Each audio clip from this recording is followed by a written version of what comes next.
Support comes from the Missouri Forest Products Association, providing more than 41,000 jobs in the production of wood pallets, railroad ties, white oak barrels, hardwood floors, and more.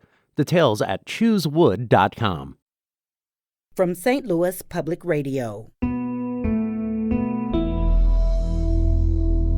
This is St. Louis on the Air. This part kind of broke my heart. Everyone was being so kind to each other, but people are saying, I really need this kind. I can trade you this kind that didn't work for my baby. If they're able to donate, they don't even ask for money. It's incredible.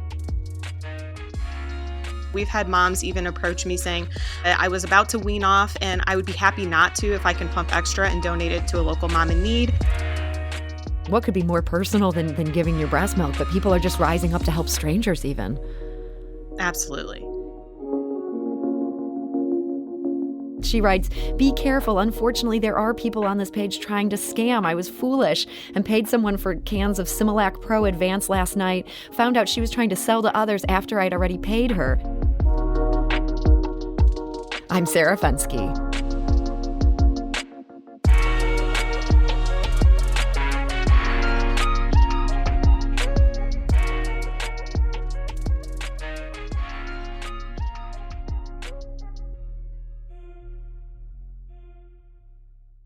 Supply disruptions and a formula recall have left parents across the country scrambling to find enough formula to feed their newborns. And some studies suggest the problem may be particularly acute in Missouri. That has some local moms banding together to help each other. And they're doing it through social media with formula swap groups, bringing total strangers together on a desperate quest. Joanna Busby is the founder and administrator of the St. Louis Formula Swap Facebook group. She lives in High Ridge, Missouri, where she's mom to a 3.5-year-old baby. Joanna, welcome. Hi, how are you? So, Joanna, this formula shortage became big national news last week. The White House was weighing in. Politicians were on it. When did it first come onto your radar? I would say probably at least over a month ago. It's been happening for quite a while. So just seeing it on the news, within the last week, a lot of us have been feeling the shortage for quite some time. So you have a 3.5-month-old. Congratulations on that. Thank you. Was this something that affected you personally pretty early on? It did. I would say when he was about maybe 1.5 months old, we had to supplement with formula.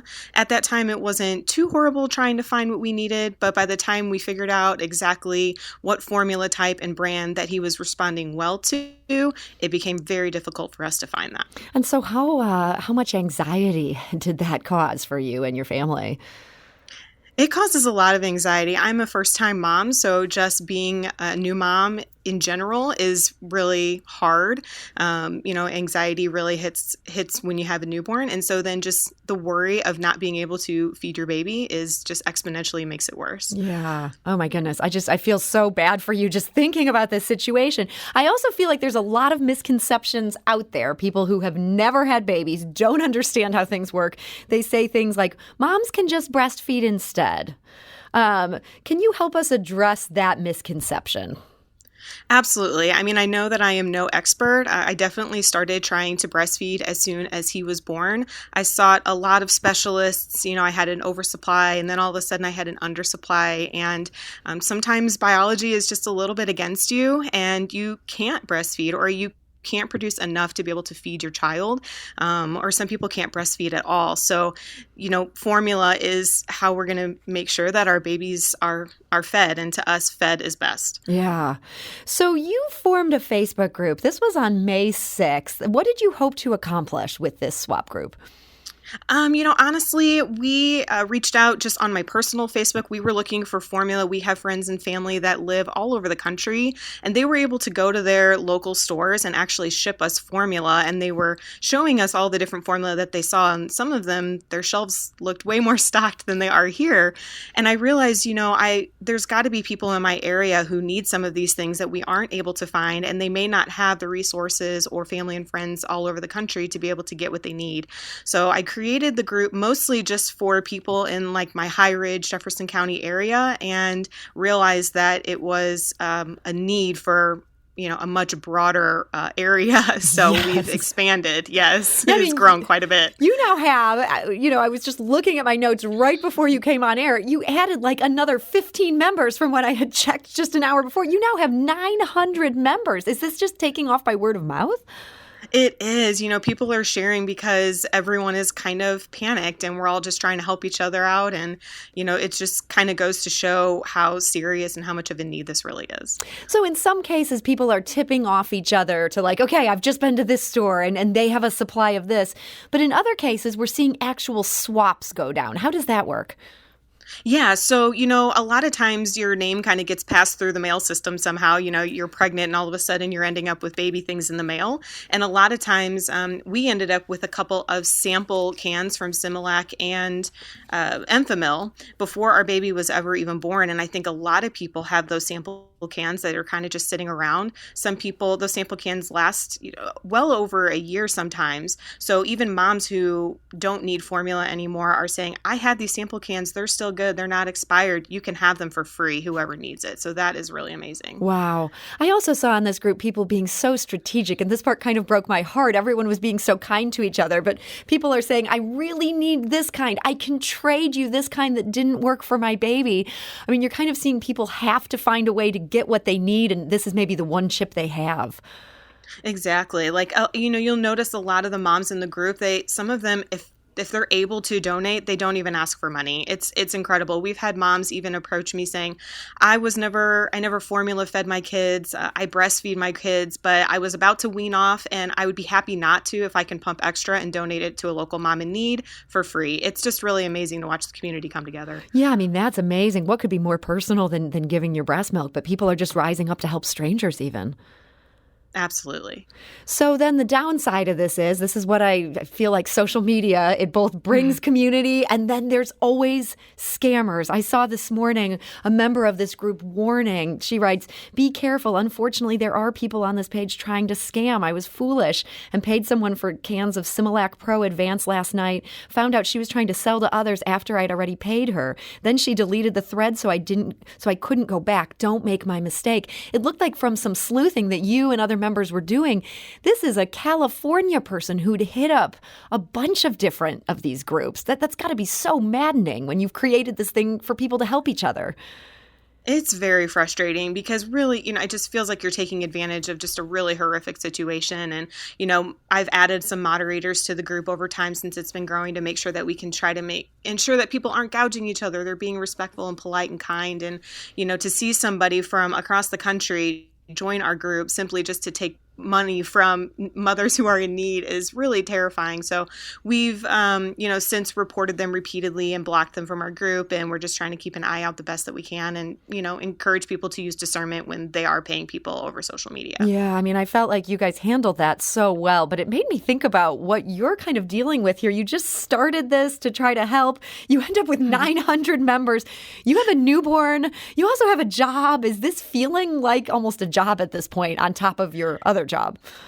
A little bit. And I think my husband was a little concerned. He goes, what are you doing? Are you getting into more things? And it's, but he has been super supportive going around taking pictures of stores as well. So we understand that it is such a great need and it does feel a little bit like a full-time job sometimes, but hopefully with everybody in there together, we can, all kind of do it together and support each other and help each other out. So that's good. Yeah. I mean, one of the other issues I've seen is, the Missouri Department of Health and Senior Services and other health organizations are advising against stockpiling or hoarding. And I get that if you see a whole bunch for sale and you've been freaking out trying to find it, you might buy more than you need.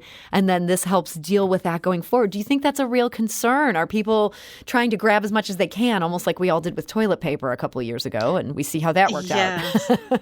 Yes, that was my concern too. I really, in the very beginning when I created the group, that was the last thing that I wanted the group to be, with so many people, seeing pictures of stock shelves and everyone just kind of rushing and grabbing everything that they see. I definitely didn't want that to happen. So, I know some places are rationing. They're, allowing you to only grab 3 to 5 cans off the shelf of what you need. But I think hoarding in general, it can definitely be a concern because you're worried about being able to feed your child. Unfortunately, a can doesn't go as far as people might think. Mm-hmm. No, that's fair. Well, so this is such a sticky issue, and you guys are dealing with this just the best you can. Do you see an end in sight at this point? I'm glad that it's actually been brought to the attention more broadly. I think that it will lead to a more long-term solution. This is just kind of the day-to-day. It's not going to be something we're going to be able to do forever. So I'm really hoping that there's something on the horizon that can get us through all of this for sure. And for those of us who don't have newborns, is there anything that we could do to help the people in your group who are just trying so hard to feed their children? Yeah, I've been contacted by a few people. Some are grandmas. It's very sweet. They reach out and they say, what can I do? I don't have babies. I don't even have really grandbabies that are close to me. And we've connected them with a few moms that are local to their specific area. And those grandmas are willing to kind of, go around and take pictures and kind of form almost like a subgroup of moms in their area and looking for very specific formulas for their needs. Wow. People really have stepped up here. In some ways, does this make you feel just a little bit better about the brotherhood of parents, the sisterhood of parents? It does. Yeah, it does. I think sometimes, people have their opinions on how to raise babies and do all the mothering things. But to see something like this where we're all kind of united, it's really encouraging. Well, Joanna Busby, I want to thank you so much for joining us today. I wish you the best of luck for your baby and for all those babies out there you're trying to help. Thank you so much. And Joanna is the founder and one of the administrators of the St. Louis Formula Swap Facebook group. This is St. Louis on the Air on St. Louis Public Radio.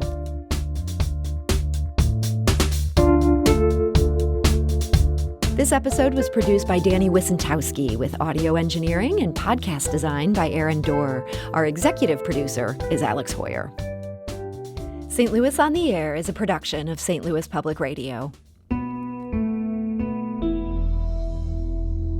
Understanding starts here. Do you find yourself regularly listening to episodes of St. Louis on the Air? Suggest us to a friend you think might enjoy our conversations. And leave us a review and rating on Apple Podcasts on the App Store. It's the simplest way to help people discover our show. Thanks.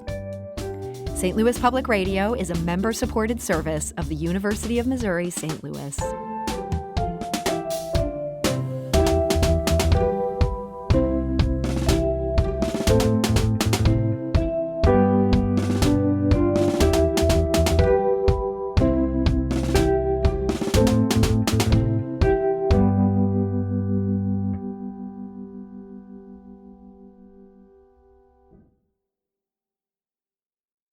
Support comes from the Missouri Forest Products Association, providing more than 41,000 jobs in the production of wood pallets, railroad ties, white oak barrels, hardwood floors, and more.